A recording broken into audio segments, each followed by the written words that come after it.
Saudara, persiapan jelang Piala Asia Timnas U23 bertolak menuju Dubai guna melakoni pemusatan latihan.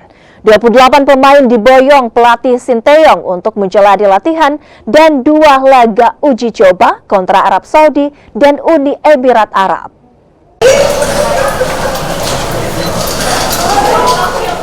Timnas Indonesia U23 bertolak ke Dubai, Uni Emirat Arab, Senin sore.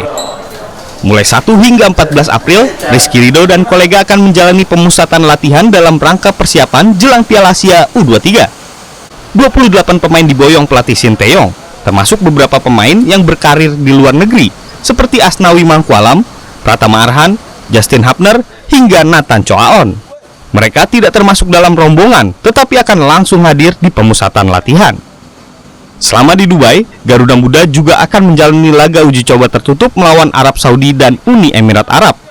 Pelatih Timnas U23 Sinteyong berharap dengan waktu yang relatif singkat, tim ini mampu beradaptasi dengan baik sehingga mampu menampilkan performa maksimal. Apalagi, PSSI menargetkan tim ini minimal mampu lolos ke 8 besar. 감독 입장에서는 시간이 충분하진 않죠, 사실은.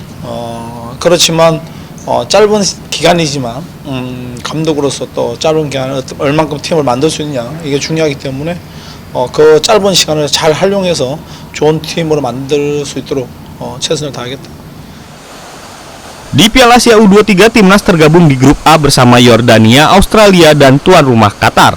Garuda Muda harus duduk sebagai runner-up untuk lolos ke fase gugur. Angga Nuriski, Kompas TV, Jakarta.